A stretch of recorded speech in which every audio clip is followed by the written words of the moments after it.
Hi friends, ఈరోజు మీ ముందుకి సంక్రాంతికి వస్తున్న బిగ్గెస్ట్ మూవీస్ రేపు రిలీజ్ కాబోయే రాజాసాబ్ గురించి, మన శంకర వరప్రసాద్ కోసం వాటి పట్టుబడులు ఎంత బిజినెస్లు అయ్యాయి ఒకసారి చూద్దాం. ఎంత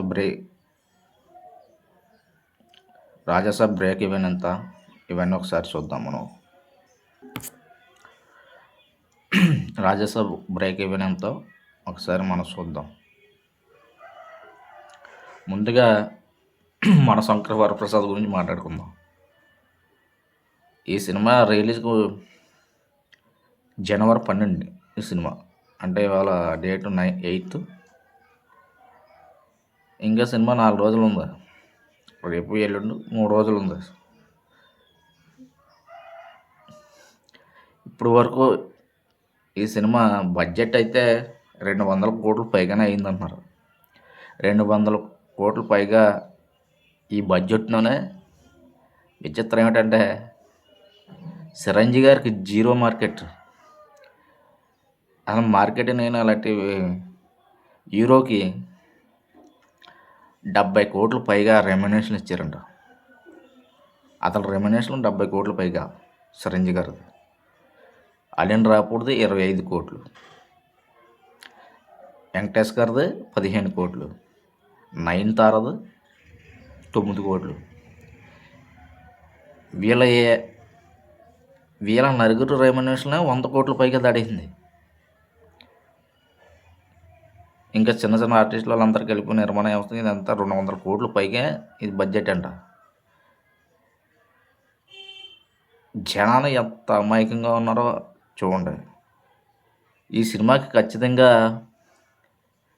ఐబొమ్మ అభిమానులు, యాంటీ అభిమానులు ప్రతి ఒక్కరూ ఈ సినిమాకి బుద్ధి చెప్పే అవకాశం వాళ్ళకి వచ్చింది. గ్యారెంటీగా బుద్ధి చెప్తారు. ఎందుకంటే ఈ సినిమా చాలా టూ మచ్గా ఉంది. టీజర్ రీల్ అయింది.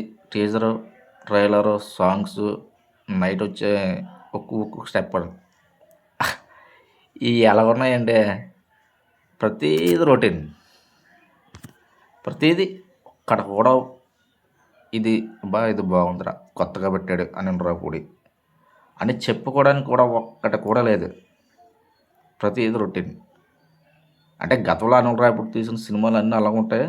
కాకపోతే అప్పట్లో ఏదో ఒకటి మాస్ సినిమాలు రావడం, ఆ విధంగా జరగడం వల్ల ఈ సినిమా గట్టెక్కేది. ఫ్యామిలీ అభిమానులు అలా వచ్చేసేవారు. కానీ ఈసారి అలా కాదు. ప్రతి సినిమా ఎంటర్టైన్మెంట్ మూవీ, ప్రతి సినిమా ఫ్యామిలీ మూవీ.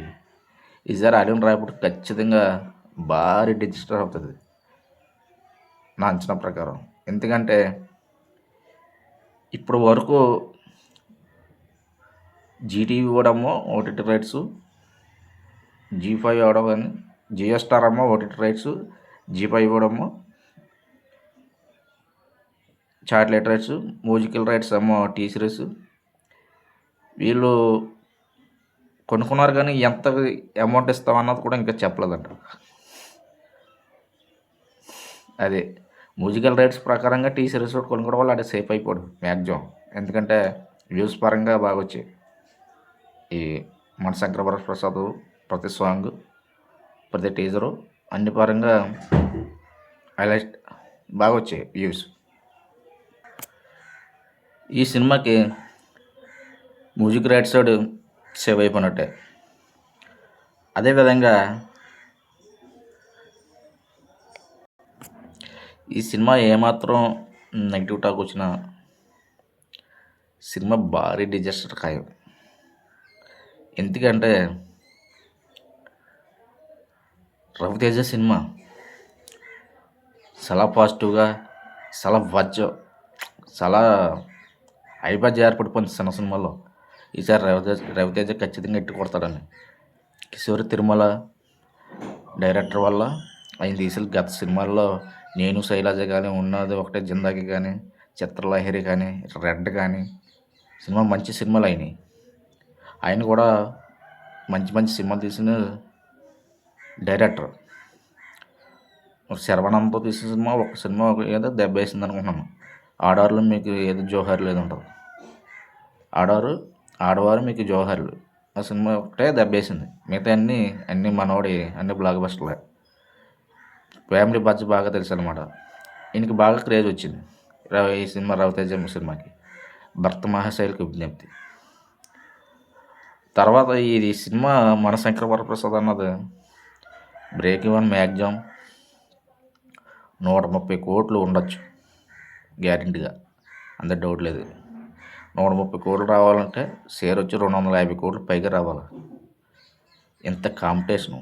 5 సినిమాలు ప్యాన్ ఇండియా మూవీ రాజాసాబ్, అది కూడా ఎంటర్టైన్మెంట్ సినిమా.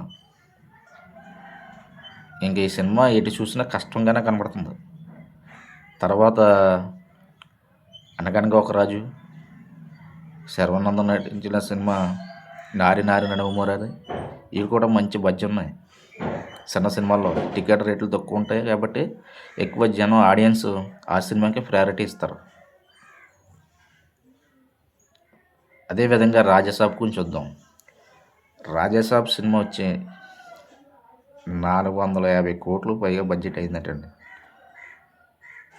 అసలు ఈ సినిమాకి పార్ట్ 2 కూడా ఉందంటున్నారు సినీ వర్గాలు. చూడాలి మరి ఏమవుద్దో. 450 కోట్లు బడ్జెట్ అయిందండి. ఓటీటీ రైట్స్ కానీ శాటిలైట్ రైట్స్ కానీ ఈ సినిమా అన్నీ కలుపుకుని 190 కోట్లు వచ్చింది. ప్రీ బిజినెస్ జరిగేది. ఈ cinema break even theatrical business వచ్చి